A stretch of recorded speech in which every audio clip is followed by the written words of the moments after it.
Aunt Rachel, now seated beside the portrait of Henny's late mother, smiled through her tears. "If only your mother could see this," she whispered. "But somehow I think she already has." That night, after the celebration ended and guests had gone, Aunt Rachel had a dream. In it, she saw Henny's mother standing in a garden, radiant, clothed in white, with a crown of light on her head. "Thank you," the woman said softly, "for loving my daughter when I no longer could. For being the arms she needed, the voice she trusted. You gave her what I prayed someone would." Aunt Rachel woke up sobbing, her heart full. She told Henny the next morning, and the young doctor wept again. "Mum is proud," she whispered. "I know she's proud." But across town, Corey wasn't doing well. Her own daughter, Wasu, now a teenager, had witnessed everything. And, for the first time, she saw her mother in a different light, not as a victim, but as the villain in someone else's story. "Mum, is it true?" Wasu asked one evening. "Did you really treat Henny like that?" Corey couldn't lie. She looked away, ashamed. "I was young. I was scared. I didn't know better," she muttered. "But you were cruel," Wasa said, tears brimming. "You made her suffer. That could have been me." The words cut deeper than any slap. Corey had always hoped Wasu would defend her, love her, and stand by her. But now even her own daughter was drifting. Mr. Tamler, too, didn't defend Corey. After the wedding, he apologized to Henny. "I failed you," he said, his voice cracked with regret. "I should have protected you better. I should have seen the truth." Henny hugged him tightly. "You were hurting too, Dad. I understand. But now I'm free. And so are you." Months passed. Henny resumed work in a prestigious hospital. Patients loved her. Colleagues admired her. Her story spread like wildfire, a girl who rose from ashes to become gold. She started a foundation in her mother's name. The Tamler Grace Foundation, dedicated to helping abused children, housemaids, and abandoned children find hope and healing. Every weekend, she visited orphanages. Every month, she sponsored a child's education. Her pain became her fuel. Her wounds became her voice. Corey, on the other hand, battled depression. Her beauty faded. Her reputation crumbled. Friends distanced themselves. Even neighbors whispered when she passed. One morning, she sat at the edge of her bed, holding an old photo, Henny as a child, smiling and holding her finger. "I was given a treasure," she said aloud. "And I threw it away." Guilt ate her from the inside. She tried to reach out to Henny through letters, calls, and even visits. But Henny wasn't ready. Her boundaries were firm. Her healing was sacred. One day, Corey found herself outside the Tamler Grace Foundation. She watched little children playing, laughing, learning. She saw Aunt Rachel teaching them songs and guiding them with love. Corey stood at the gate for hours. She didn't enter.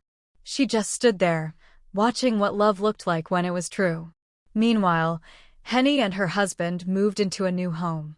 It was modest but warm, filled with laughter, books, prayers, and dreams. She had everything she prayed for: peace, purpose, and partnership. On the anniversary of her wedding, she held a special event. She didn't wear a gown. She wore scrubs. She wasn't on stage.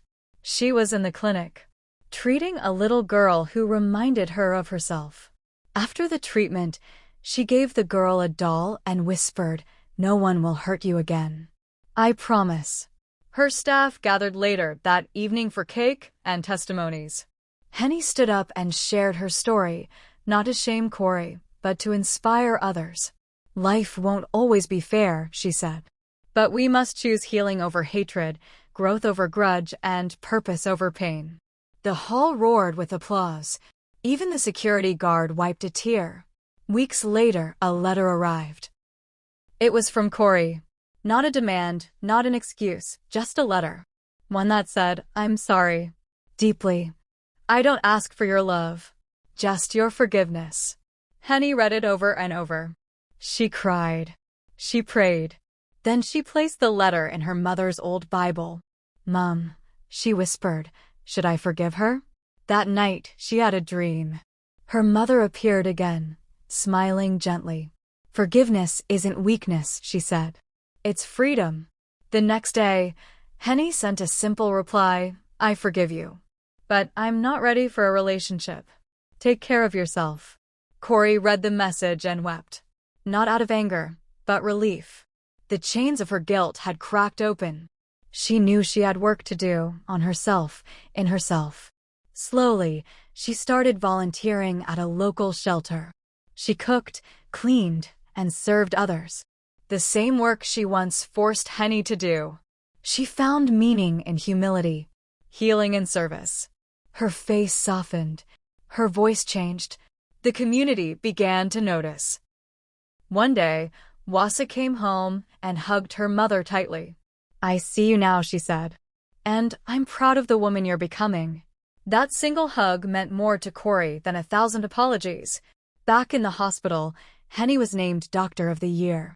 Her father attended the awards ceremony, standing tall beside her. Aunt Rachel was there too, clapping like a proud mother. To every child out there, Henny said in her speech, "Your scars don't make you weak. They make you real. And your past doesn't define you, your decisions do." The applause that followed echoed through hearts, not just halls. Years later, Henny gave birth to a daughter. She named her Grace, after the mother who birthed her and the mercy that saved her. Grace grew up surrounded by love, wisdom, and faith. And every time Henny told her bedtime stories, she ended with one line, "And even when life hurts, you can still rise." Corey, now an old woman, watched Grace grow from afar. She never intruded, never begged. Just prayed. Every year on Grace's birthday, she sent a handwritten note and a gift. Sometimes it was returned. Sometimes it wasn't. But she remained consistent. In repentance. In humility. One year, Henny didn't return the gift. She kept it. It was a soft blue scarf, just like the one she wore as a little girl. She wrapped it around Grace and said, "Someone is learning to be better. That matters too." Grace looked up and asked, "Will I meet her one day?" Henny smiled gently. "Maybe, when the time is right." And so, the story of pain, survival, and sweet revenge slowly transformed into a story of healing, restoration, and grace. The wedding chair that once symbolized pain became a symbol of truth. It reminded all who saw it that sometimes we must speak up, not out of bitterness, but to reclaim our voice. It reminded them that justice may delay, but it never forgets. And that true success isn't just rising above others, it's rising above who you used to be. And so, the little girl who grew up too soon became a woman the world couldn't forget. Not because of the pain she endured, but because of the love she chose to give anyway.